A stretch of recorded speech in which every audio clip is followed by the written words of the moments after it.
अमित एक बहुत ही होनहार लड़का था, जो हमेशा ही ईमानदारी के साथ अपनी पढ़ाई पर ध्यान देता और हमेशा अपने पिताजी के काम में मदद भी कर दिया करता था। ऐसे तो अमित 12वीं कक्षा का छात्र था, लेकिन फिर भी उसमें गजब का आत्मविश्वास था। वह अकेले ही अपने पिता का काम संभाल लेता था और साथ में पढ़ाई पर भी ध्यान देता था। अमित की मां का देहांत 2 साल पहले ही हो चुका था और उसकी एक छोटी बहन थी, जो स्कूल जाती थी, लेकिन कभी कभी इसे भी स्कूल से छुट्टी लेनी पड़ती थी, क्योंकि अमित के पिताजी सही समय पर उसके स्कूल की फीस जमा नहीं करवा पाते थे। छोटी बहन को पढ़ाई का शौक नहीं था, लेकिन फिर भी अपने भाई के कहने पर वह पढ़ाई करने लगती थी। एक दिन छोटी बहन के पड़ोस में रहने वाली उसकी सहेली ने उसे अपने बर्थडे में आने के लिए कहा। साथ में उसे रेड कलर की ड्रेस पहनने को कहा, क्योंकि उसकी बर्थडे पार्टी की थीम रेड कलर थी। अमित की बहन इतनी समझदार नहीं थी और वह बार बार अपने भाई से जिद करने लगी, भैया मुझे नई ड्रेस खरीद कर देना। कल मुझे अमृता के बर्थडे में जाना है, जहां रेड कलर पहनना होगा। ऐसे में अगर मैं नहीं पहनूंगी तो लोग मेरी हंसी उड़ाएंगे और मुझसे कोई दोस्ती नहीं करेगा। तब अमित कहता है, अरे ड्रेस से क्या लेना देना है, तू बस उस पार्टी में जाकर मजे करके आना।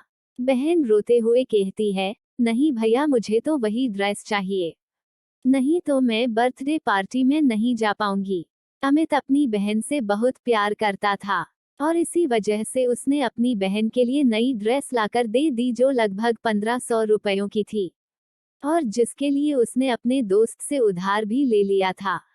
ऐसे तो वह बहुत स्वाभिमानी था, लेकिन अपनी बहन खुशी के आगे वह कुछ भी नहीं कर पा रहा था।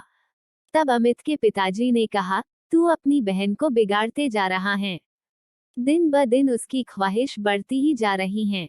देख बेटा, उसके अंदर भी तो यह समझदारी होनी चाहिए कि वह हमारी मजबूरी को समझ सके, हम इतने पैसे वाले नहीं हैं। ये सब बातें दूर से ही अमित की बहन सुन रही थी और उसे ये सुनकर अच्छा नहीं लगा कि उसके पिताजी ने उसे कुछ भी देने से मना किया और उसे समझदार होने की बात की है। उसके हिसाब से तो वही सबसे समझदार लड़की थी। उसने अपने पिताजी और भाई की मजबूरी को भी सुनते हुए नजरअंदाज कर दिया था, क्योंकि उसे तो अपनी मनमर्जी का हर वह सामान मिल जाता था जो वह चाहती थी। अमित दिन भर अपना काम करता और रात में पढ़ाई किया करता था। वह अपनी पढ़ाई को छोड़ना नहीं चाहता था। यूं ही एक दिन जब अमित पढ़ाई कर रहा होता है, अचानक उसके दोस्त राजीव का फोन आता है, जो उससे कल होने वाली पार्टी में चलने के लिए कहता है।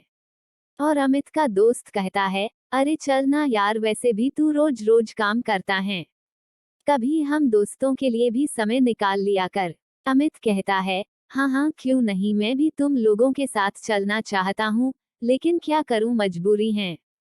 मेरे पास तो पहनने के लिए अच्छे कपड़े भी नहीं हैं और ना ही मैं अपने पिताजी को ऐसी कोई ख्वाहिश करना चाहता हूँ ताकि मेरे पिताजी परेशान हो जाए।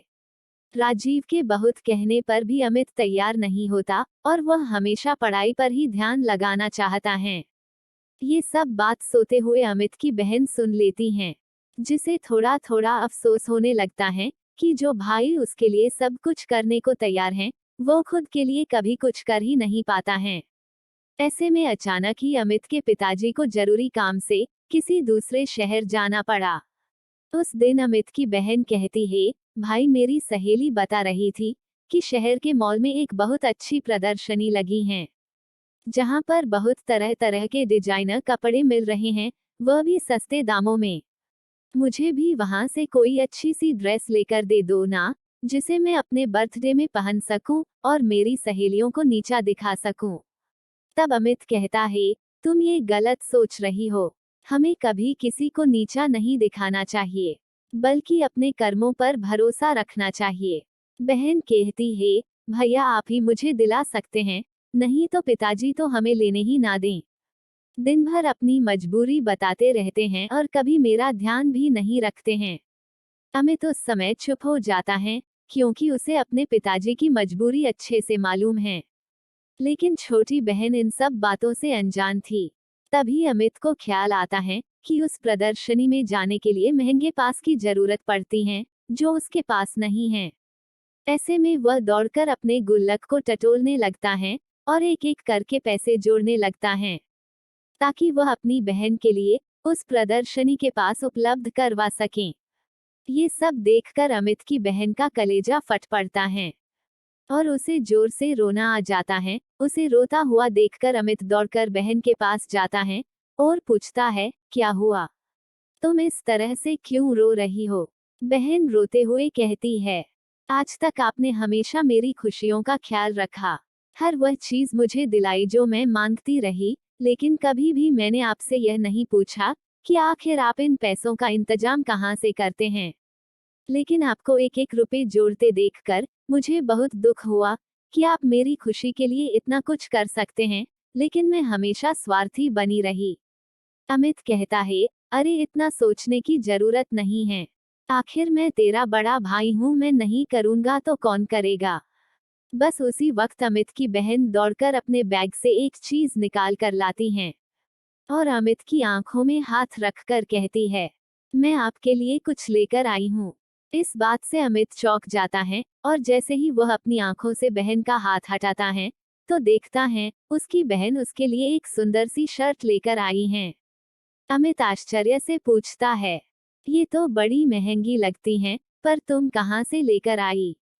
तब बहन कहती है, आपने जो मुझे थोड़े थोड़े करके मेरे खर्चे के लिए पैसे दिए थे, मैंने उसे ही जोड़ कर रखा था कि मैं उससे अपने लिए कोई अच्छी ड्रेस खरीद लूंगी, लेकिन जब मैंने आपके दोस्त की बात सुनी और आपने उसे पार्टी में जाने के लिए मना कर दिया, बस मैंने उसी समय ठान लिया था कि मैं आपको एक खूबसूरत सी शर्ट लेकर दूंगी।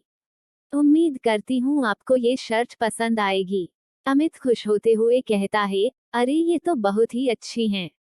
मैं तो सोच भी नहीं सकता कि मेरे लिए कोई इतना भी कर सकता है। बहन भावुक होते हुए कहती है, ये तो मेरी तरफ से एक छोटा सा तोहफा है, लेकिन आज तक आपने जो मुझे प्यार और सम्मान दिया है उसकी तो कोई भी तुलना नहीं की जा सकती। अब मैं हमेशा आपका और पिताजी का हाथ बटाऊंगी और कभी भी फिजूल खर्च नहीं करूंगी। वह बात सही है, जितनी चादर होती है हमें पैर भी उतना ही फैलाना चाहिए। बहन की समझदारी वाली बातों को सुनकर अमित की आंखों में भी आंसू आ जाते हैं और तभी पिताजी वहां खड़े होकर उन दोनों को देखने लगते हैं। अब पिताजी की आंखों में भी अमित के साथ साथ बहन के लिए भी गर्व के भाव आ जाते हैं और वे दोनों बच्चों को गले से लगा लेते हैं। मेरे प्यारे दोस्तों, आपको कहानी कैसी लगी हमें कमेंट करके जरूर बताइए। आपको कहानी अच्छी लगे तो लाइक कीजिए, शेयर कीजिए और चैनल को सब्सक्राइब करना ना भूले। कहानी सुनने के लिए धन्यवाद।